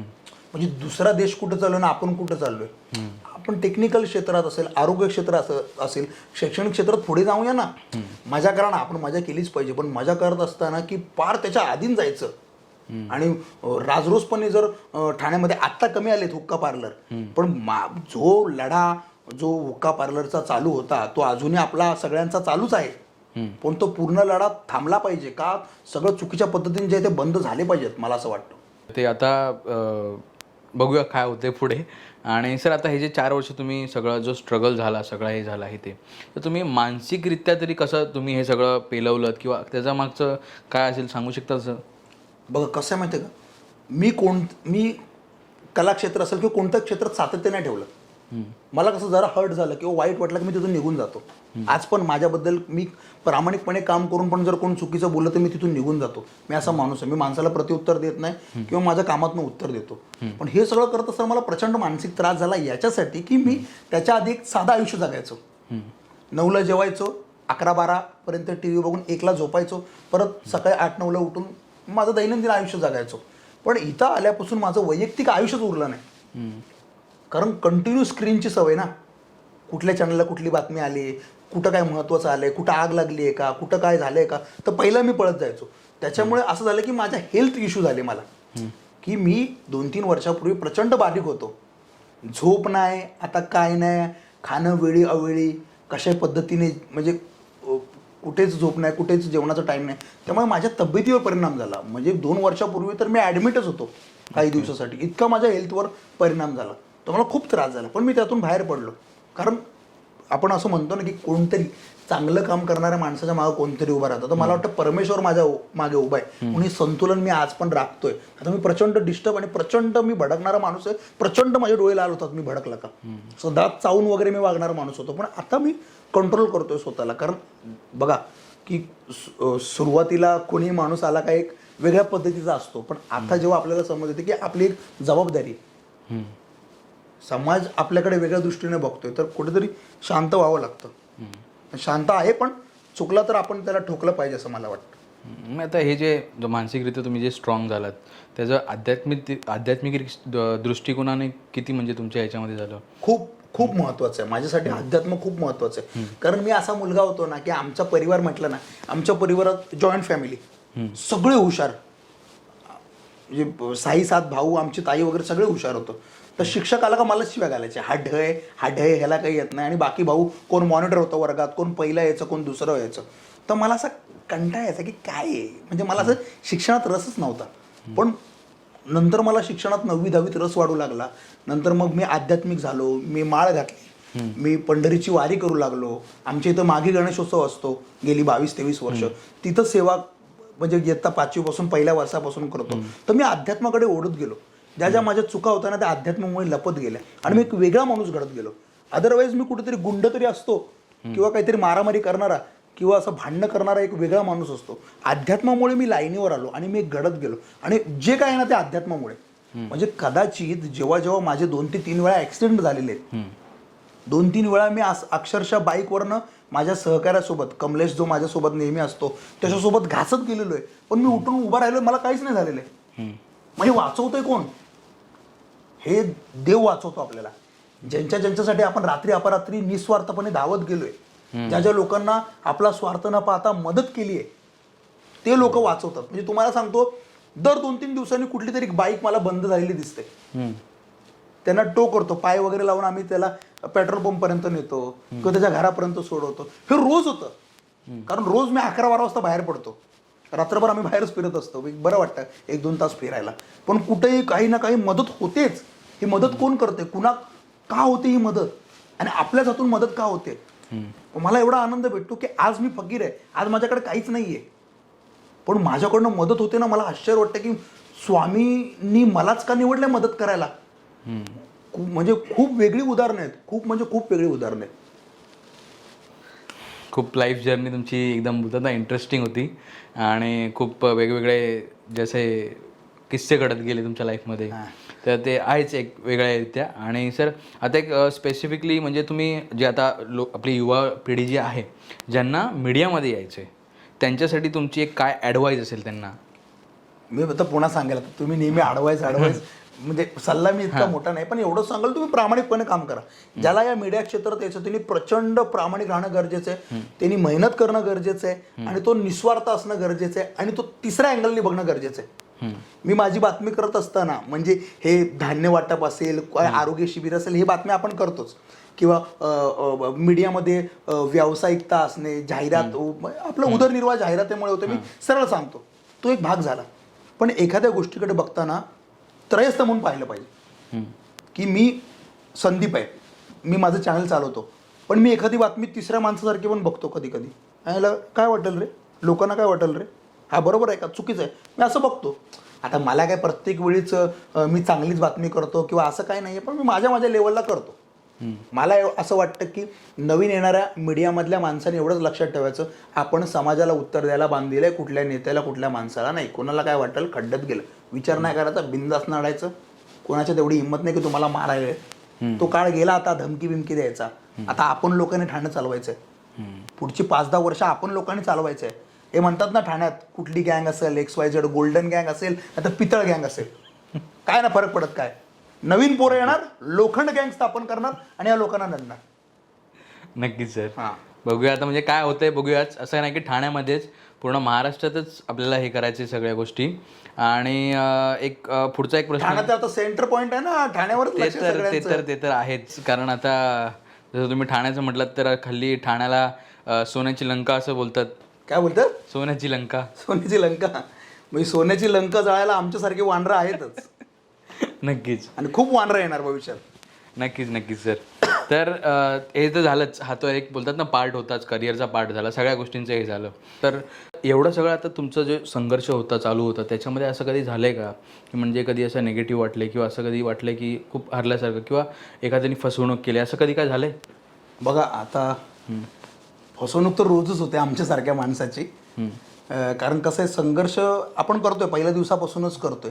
मात्र वाईट कधी वाटतं माहितीये का, आपण संघर्ष करत असताना, आपण प्रामाणिकपणे काम करत असताना, जेव्हा मोबदला मिळत नाही ना, तेव्हा मनाला खूप वेदना होतात की चला, आपण इतका मेहनतीने काम करतोय, आपण समोरच्याला 100% देतोय, आणि समोरचा काय करतो की काम होईपर्यंत या संदीपजी या, कुठपर्यंत आलात का, चहा पिणार का, असं करतात लोक.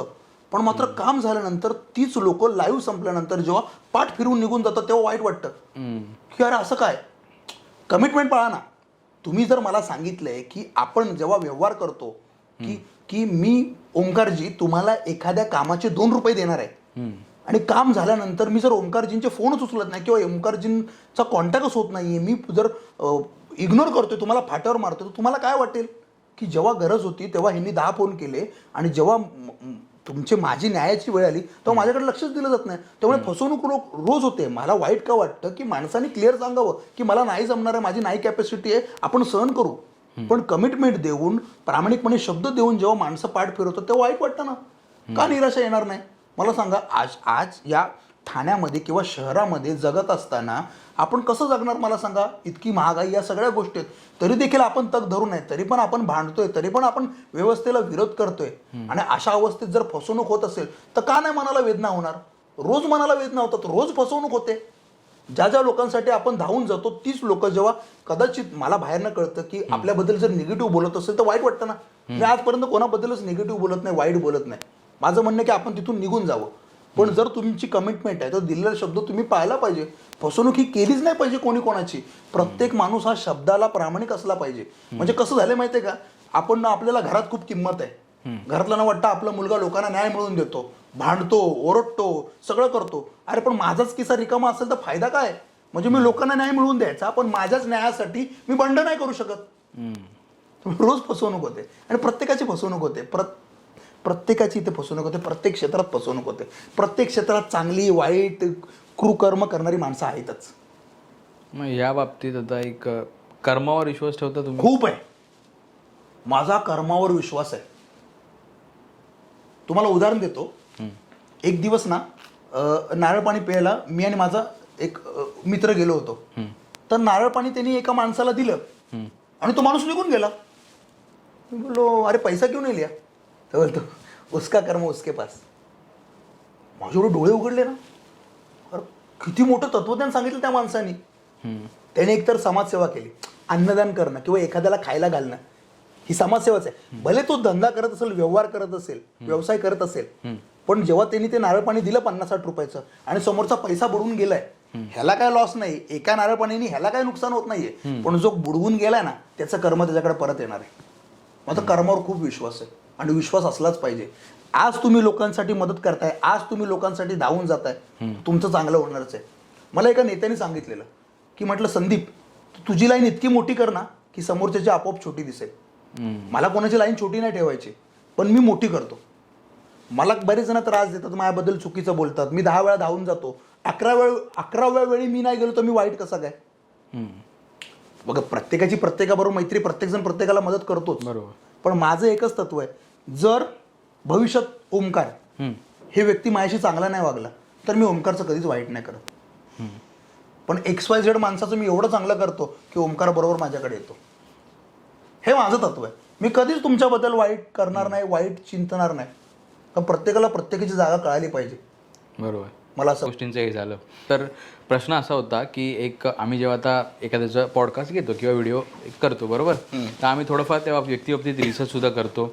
तर त्या बाबतीत असं होतं की एक तुमच्या आयुष्यात एक खूप स्ट्रगलचा काळ होता. त्या बाबतीमध्ये असे ते होता एक तो तुमचा एक डिफिकल्ट काळ. त्यामुळे तुम्ही अशी विचार पण आले होते की तुम्ही चॅनल बंद करायचं किंवा असं काही तुमच्या याच्यामध्ये आलं होतं. आणि आतासुद्धा तुम्ही बोलता की पुढे काय करायचं मला माहीत नाही, मी माझ्या जे सोबतचे आहेत त्यांना मी सुपूर्द करेन आणि मी संन्यास घेईन वगैरे असं. तर मग हे काय म्हणजे नक्की तुमचं आहे काय ठरवलेलं काय आहे? ऍक्च्युली मी असा माणूस आहे ना, मला आयुष्यात काय करायचं हेच माहिती नाहीये. तुम्ही विचारलं आहे की संघर्ष करत असताना काय वगैरे. मी सर्वप्रथम सांगतो ना की 2019 जेव्हा चॅनल चालू केला तर त्याच्यात मी हे सांगू इच्छितो की माझं कुटुंब हे खूप मोठं आणि श्रीमंत कुटुंब आहे. घरातले सगळे एकदम सक्षम होते, पण तरी पण मला काहीतरी वेगळं करायचं होतं. मी जर आमच्या व्यवसायावर बसलो असतो, आमचा जो व्यवसाय आहे गेली 61 ते 62 वर्ष पशुखाद्य, ठाणे शहर आणि जिल्ह्यातले जेवढे तबेले आहेत त्यांच्याकडे आमचं पशुखाद्य जातं. त्याला बोलतात ना भुसा, चुनी पेंड, कडबा कुट्टी, गाई म्हशींना, घोड्यांना ते खाद्य जातं. त्यामुळे आमचे सक्षम आहेत सगळे घरातले, त्याचा काय एवढं काही हे नाहीये. पण मला काहीतरी वेगळं करायचं होतं की बोलतो ना आपण बंडखोरी करायचं, तर ते मला सगळं स्वतःचं काहीतरी करायचं होतं. पण मात्र हे सगळं करत असताना असं वाटतं की निर्णय चुकतायत. की मी एकांकिका नाटक वगैरे करत असताना ते सोडून द्यायचो, ठाणे वैभवचा जॉब सोडून दिला. मग मला हे करायचं ते करायचं, मला कळत नव्हतं काय करायचं. आणि चॅनल पण सुरू केलं पण इन्कम नव्हते 6 महिने 1 वर्ष. मग तेव्हा मी काय करायचो की माझा चुलत भाऊ एका कंपनीत सुपरवायझर आहे. ती कंपनी काय काम करते, रस्त्याच्या बाजूला पिवळ्या पट्ट्या, पांढऱ्या पट्ट्या, झेब्रा पट्ट्या मारणे, डिवायडर बसवणे, स्पीड ब्रेकर लावणे. तर मी जायचो की मला आनंद वाटायचा की अरे 400-500 रुपये भेटतात. असे रात्री आपल्याला झोपायची सवय नाहीच आहे. मग कदाचित गाड्यांना रस्ता दाखवायचो, काम चालू सुद्धा गाड्यांना असं दाखवायचो, लाल लाल दाखवायचो, लाल ती काठी नसते का लायटिंगवाली मोठी, ते दाखवायचो की काम चालू आहे, स्टॉप. किंवा ते ॲरो लावायचो, तिथे थांबायचो. किंवा मला मजा कधी यायची माहिती आहे का, ते पिवळे पट्टे किंवा पांढरे पट्टे मारल्यानंतर त्याचा स्मेल यायचा, सुगंध एक. तो एक वेगळा वाटायचा मला. किंवा मी वसई असेल, विरार असेल, मुंबई सगळीकडे गेलो. स्पीड ब्रेकर म्हणजे कसे रबरी स्पीड ब्रेकर आलेत ना, नवीन रबरी स्पीड ब्रेकर, ते असे मांडायचे रबरी स्पीड ब्रेकर. ते मांडले, लाईनशीर मांडले, ते ओळीने मांडले का त्याच्यानंतर ड्रिल मारायचा. तर माझा भाऊ, तो चुलत भाऊ त्या कंपनीत, तो ड्रिल मारायचा. त्यांनी ड्रिल मारली की ह्या साईडने मी हवा मारायचो, मी ती माती निघून जायची. मग त्यानंतर काड्या टाकायच्या त्यामध्ये. आता आयुष्यात आपल्याला काड्या टाकायला जमलं नाही कोणाच्या आयुष्यात, आपण खरा माणूस आहे, पण त्या काड्या टाकायच्या. 3-4 काड्या टाकला का तो स्पीड ब्रेकर जाम होतो. मग त्यावर स्क्रू आणि खिळा मारायचा. मग 2-2, 3-3 वर्ष ते स्पीड ब्रेकर तसे राहायचे. ते काम करायचो. तर मला तेव्हा माहीत नव्हतं हे काम छोटं आहे का मोठं आहे. कारण मला म्हणजे पैशाची गरज होती असं म्हणू नाही शकत. मी काय करतो मला कळतच नव्हतं. मग ते करायचो. मग तिथून कुठून कसे ना कसे पैसे यायचे. मग नंतर मग हळूहळू ओळख, लोक मला ओळखायला लागल्यानंतर मी ती काही कामं थांबवली की बाबा ठीक आहे, लोक पण ओळखतात, पैसे पण बऱ्यापैकी मिळत आहेत. आणि दुसरा जो तुम्ही प्रश्न विचारला की काय पुढं करायचं आहे चॅनलचं वगैरे, मला खरंच माहिती नाही. कारण मला अजून मी स्वतःला सापडलोच नाही आहे. मलाच कळत नाही हे चॅनल काय आहे, कसं आहे, माझा आवाज कसा असला पाहिजे, मी काय मांडू. बऱ्याचदा माझ्या बातम्या गणतात. मला वाटतं ह्याला मस्तपैकी 1,00,000 व्ह्यू येतील, त्याला 500च व्ह्यू येतात. मला हसायला येतं, काय येडा जायला त्याला काहीच कळत नाही. आणि कदाचित एखादी बातमी टाकल्यानंतर असं वाटतं 1,000-2,000 व्ह्यू जातील, त्या बातमीला 3-3 हजार लाईक जातात, 500,000 शेअर जातात, कमेंट येतात, 3-3, 4-4 लाख व्ह्यूज जातात. त्यामुळे हे सोशल मीडियाचं गणित वेगळं आहे. कधी काय चालेल, कधी कोण मोठा होईल. आज मी तुमच्यासमोर बसलोय, आज मी समजा राजा म्हणून बसलोय, उद्या मी भिकारी होईल, उद्या भिकारी राजा होईल. मी बोलतो ना, कोण अमरत्व घेऊन नाही आलेलं आहे. त्यामुळे मला माहित नाही चॅनलचं काय होईल. आणि डिप्रेशन, बघा डिप्रेशन येणारच ना. कंटिन्यू तुम्ही काम करणार, कॉम्पिटिशन आहे मार्केटमध्ये, तर प्रत्येकजण स्पर्धक समजतो. मी कोणाला स्पर्धक नाही समजत. माझे जेवढे पत्रकार सहकारी आहेत त्यांना विचारा, मी कधी कोणाबरोबर स्पर्धा केली आहे का. हा, माझा स्वभाव रागीट असू शकतो किंवा आरेला कार्य करणारा मी असू शकतो, पण मुद्दामून कुणाला मी पाय लावलाय याचा अर्थ कुणाला त्रास दिलाय असं नाहीये. पण मला कोणी पाय लावला तर पाय तोडायचं पण माझी वृत्ती आहे. कारण मला खूप जणांनी त्रास दिलाय. तुम्ही मागाशी प्रश्न विचारला होता ना, खूप जणांनी समाजात काम करत असताना मला टोमणे मारलेत, खूप त्रास दिलेला आहे. पण ठीक आहे, आपण काम करत राहायचं. मला खरंच माहित नाही भविष्यात काय होणार आहे, पण 4 वर्ष झालं म्हणजे उपकार केले देवाने, माझ्यावर उपकार केले, या पृथ्वीवर मला सहन केलं की 4 वर्ष मी हे चॅनल चालवतोय. आणि उद्या मी जरी नसलो ना, उद्या माझं काय झालं बरं वाईट किंवा काही झालं, तर हे चॅनल MS04 मीडिया पुढे गेलं पाहिजे, पुढच्या पिढीपर्यंत गेलं पाहिजे. हे म्हणतात ना घराणेशाही, यात कधी घराणेशाही मी नाही होऊ देणार. माझ्यानंतर जो पत्रकार असेल तो कोणत्याही जाती धर्माचा असेल, तो पत्रकार जर प्रामाणिकपणे संदीप लबडे इतकाच जर तळमळीने मांडत असेल तर त्याच्या हातात मी सोपवेल, सगळे राईट्स पण त्याला देईल, पण ते प्रामाणिक पाहिजे. त्यामुळे मला माहित नाही काय होणार आहे. खरंच सांगतो, माझी जर दैवाची मला साथ असेल तर मी पुन्हा कलाक्षेत्रात एखादं काहीतरी लिहायचा पण प्रयत्न करेन. नक्कीच. आता बघूया म्हणजे काय आता होतंय ते सगळ्यांसाठीच एक सरप्राईज गिफ्ट असेल, बरोबर की नाही, की आयुष्यात पुढे काय असेल, म्हणजे संदीप लबड्यांचं काय पुढे होतंय किंवा काय नवीन येते, तेव्हासुद्धा आपण एक अशीच पॉडकास्ट घेऊ की काय होतंय आणि काय नाही ते. तर एक शेवटचा फक्त एक प्रश्न आता घेतो सर तुम्हाला, की जशी आमची पॉडकास्ट आहे, आमच्या पॉडकास्टचा जो टॉपिक आहे बरोबर, की तो थोडासा पॉलिटिक्स रिलेटेड आहे. तर आता तुमचं एक मीडिया चॅनल आहे बरोबर, तर तुमच्या पॉईंट ऑफ व्ह्यूने एक, आता परत ॲडवाईज विचारलं तर तुम्ही परत तेच होईल, तर बट एक तुमच्या पॉईंट ऑफ व्ह्यूने जे पॉलिटिक्समध्ये नवीन युवा ज्यांना यायचं आहे तर त्यांच्यासाठी काय म्हणणं असेल तरी तुमचं, एक तुमच्या पॉईंट ऑफ व्ह्यूने मीडियाच्या. मला असं वाटतं की डायरेक्ट जिल्हा, राज्य लेवलची, राष्ट्रीय लेवलची पदं घेऊ नका. आधी तुम्हाला 5-50 लोकांनी एरियात ओळखलं पाहिजे. केवळ तुमच्या घरातला कोणतरी राजकारणात म्हणून पद घेऊ नका. मी जर राजकारणात असेल किंवा माझ्या ओळखीचं असेल तर मी सल्ला देईल, पहिलं वॉर्ड अध्यक्ष पद घे, मग प्रभाग अध्यक्ष, मग ब्लॉक अध्यक्ष, मग तालुका अध्यक्ष. काय असतं ते प्रभाग आणि ब्लॉक आणि तालुका अध्यक्ष सेमच असतं. मग शहर, मग पॅरेंट्स बॉडी किंवा मग काय बोलतात ते, मग जिल्हा. असं जावं. जे मला कळतं किंवा जे मी लहानपणापासून बघत होतो ते मी ते करावं. आजकाल काय होतं माहिती का, प्रत्येकाला वाटतं राजकारण म्हणजे फॉर्च्युनर गाडी, हे सेल्फी काढला, कोणतरी समोरनं रील बनवतोय, कुठल्या तरी नेत्याच्या मागं पळालो, कोणाच्या तरी मागं पळालो म्हणजे फेमस झालो. असं नाही. सावलीमध्ये अस्तित्व नाही उभारू शकत तुम्ही स्वतःचं. एक मोठं झाड आहे आणि तुम्ही ना तर त्या झाडाच्या सोबत फिरला ना, तर तुमची वाढ नाही होणार, तुमची मुळं पाळमुळं पसरणार नाहीत. तुम्हाला उन्हामध्ये स्वतःचं अस्तित्व निर्माण करावं लागेल, ते निर्माण करावं. मला असं वाटतं, मी जर चुकत नसेल तर. नाही, नक्की बरोबर आहे सर तुमचं. कारण की आताची पिढी म्हटलं नाही तर राजकारण आणि हे सगळं त्यांना म्हटल्यानंतर. चांगली पोरं आहेत. हां, चांगली पोरं ना, खूप चांगली पोरं आहेत. दुर्दैव त्यांना मीडिया माहीत नाही किंवा त्यांना शोबाजी जमत नाही किंवा त्यांचा नेता आला का ते लांब उभा राहतात. त्यांना माहिती आहे माझं काम चांगलं आहे. त्यांचा नेता हुशार असेल तर बरोबर गर्दीतनं हात दाखवतो. पण ते अवतीभोवती फिरणार आहेत ना किटल्या बिटल्या, या चायपेक्षा किटल्याच गरम आहेत. या सांभाळून ठेवल्या ना एक नंबर काम होईल. किटल्या गायब, डायरेक्ट भेटायचं माणसाला. मी कसं करतो, आता मला किती जण फोन करतात, तुला कळतं का कुणाबद्दल करतो. मी बोला का तुझा बाप आहे का तो, तुमचा बाप आहे तो माणूस मला डायरेक्ट फोन करेल, मी त्या माणसाला डायरेक्ट बोलेल. हे मधल्या दलालांची काय गरज आहे मला. पण ह्यांना काळा कोत्र विचारत नाही. ज्या साहेबासाठी हे भांडतात किंवा ज्या व्यक्तीसाठी XYZ माणसासाठी हा सगळा खाटाटोप चालू असतो या लोकांचा, कोणत्याही माणसासाठी, त्यांना तिथं किंमत नसते काय. म्हणजे ह्यांना नुसते आरेरावी आपल्यासोबत हे करायचे असते, तू असं का केलं, हे का लिहिलं, ते का दिलं. तुम्ही कोण सांगणार आहे मला लोकशाहीने मला दिलेलं आहे. मी एवढं तर मांडत नाही ना की कोणाचं कुटुंब उद्ध्वस्त होईल किंवा कोणाला राजकीय त्रास होईल. तर मला काय वाटतं, मधल्या दलालांना हटाव. दलाल हटाव ठाणे बचाव, कसं वाटतं भारी ना, दलाल हटाव ठाणे बचाव. तर सर हेच आपला जे पॉडकास्ट होता आता या बाबतीत जर खूप छान वाटलं तुमचं जी लाईफ जर्नी होती एक, आणि तुमची ही ॲडवाईज होता एक राजकारणांमध्ये सुद्धा नवीन व्यक्तींना येण्यासाठी, आणि जो काय होता तो खूप छान वाटलं तुमच्याशी बोलून. तुमचा संघर्ष पण खूप मोठा होता जो आजकालच्या पिढीने, मोठा संघर्ष नाही, जो माझ्यापेक्षा बाप माणसं आहेत. आजकालची मुलं, आजकालची जी जसं की आम्ही एक बोलतो जेनजी जनरेशन, ती डिप्रेशन आणि या गोष्टीमध्ये जाते, बरोबर की नाही. बट त्या गोष्टींना ओव्हरकम कसं करायचं, आणि ह्या गोष्टी जर आपण म्हणजे तुम्ही जे मीडिया चॅनल उभं करता किंवा हे जे पॉलिटिक्स आपण बोलतो ह्या गोष्टीत जायचं, तर हे अशा छोट्या छोट्या गोष्टी धरून होणार नाही. तर त्या बाबतीत तुमची एक पॉडकास्ट जी आपण केली ही त्यांच्यासाठी खूप मार्गदर्शक असेल, खूप एज्युकेशनरित्या खूप महत्त्वाची असेल असं आम्ही अपेक्षित करतो, आणि लोकांसाठी खूप कामाला येईल. तर खूप धन्यवाद सर, तुमच्यासोबत पॉडकास्ट करून खूप छान वाटलं. आणि नक्कीच ठाण्यातला हर एक व्यक्ती जो आहे तो MS04 मीडियाला बघतच असेल नक्की, आणि आता नवीन विचारविद ओंकारसुद्धा बघेल अशा आम्ही अपेक्षा करतो आमच्या ऑडियन्सकडनं. आणि सर रजा घेतो, तुम्हाला खूप छान वाटलं तुमच्याशी बोलून. थँक्यू ओमकार कांबळे आणि तुमच्या संपूर्ण टीमला. नवीन विचार विथ ओमकार हा एपिसोड सगळ्यांनीच बघा. ही जी सिरीज सुरू केलेली आहे याच्या आधी देखील आपण अनेक माझ्यापेक्षा प्रतिष्ठित आणि मोठ्या पद्धतीने काम केलेल्या जे आहेत त्यांचे इंटरव्ह्यू घेतलेले आहेत, आणि येणाऱ्या काळात देखील आपण अनेक चांगल्या पद्धतीने काम करणाऱ्या जे मुलं असतील, जे काही कार्यकर्ते असतील किंवा जे कोण प्रस्थापित चांगल्या पद्धतीने काम करणारे लोक असतील त्यांचे इंटरव्ह्यू घ्यायला अशी आशा. आणि खूप बरं वाटलं, मन मोकळेपणाने बऱ्याच दिवसांनी मी बोललो. खरं तर मी काय मला अशी सवय नाही, कारण मी त्या बाजूला असतो. मी प्रश्न विचारणारा माणूस आहे, व्यवस्थेला प्रशासनाला प्रश्न विचारणारा माणूस आहे. आज तुम्ही मला प्रश्न विचारलं, थोडंसं गोंधळात टाकलं, त्याबद्दल खूप खूप आभार. बरं वाटलं. खूप मोठे एक मोठा भाऊ म्हणून सांगतो, तुम्हाला जिथं जिथं सुखात कमी दुःखात जिथं जिथं मदत लागेल तिथं मी असेल.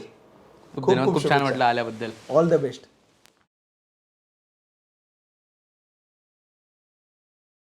आता आपण रॅपिड फायरकडे वळूया. हां, एकदम लगेच उत्तरं द्यायची. तर पहिला प्रश्न, एकनाथ शिंदे की उद्धव ठाकरे? तुम्ही काय लगेच द्यायचं.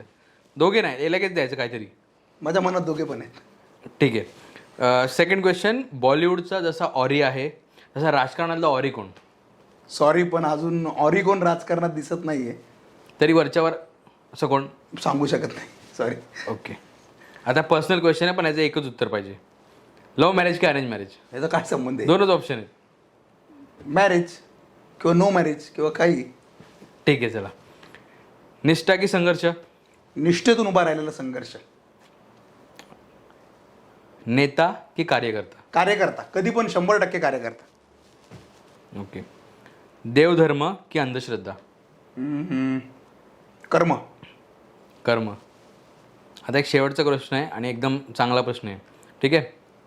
जास्त गरम काय, चाय की किटली? किटली. ॲक्च्युली चहा गरम पाहिजे, पण किटल्या इतक्या गरम झाल्यात की कशावर ना, आता तुम्हाला माहितीच आहे ना किटल्या कशा गरम आहेत त्या. चालेल, ठीक आहे, हरकत नाही. ओके. आणि एक लास्टचा प्रश्न आपला शेवटचा, 60 लाखाचा घड्याळ की मार्केटमधलं 150 रुपयाचा घड्याळ? कसं आहे, वेळ वाईट असते तेव्हा असे प्रश्न नसतात विचारायचे. येतो मी, माझी फ्लाईट आहे जरा, दिल्लीला निघालोय. चलो भेटू. चालेल. चांगलं काम करतो बेटा. चल लाईव्ह पण अजून. चल.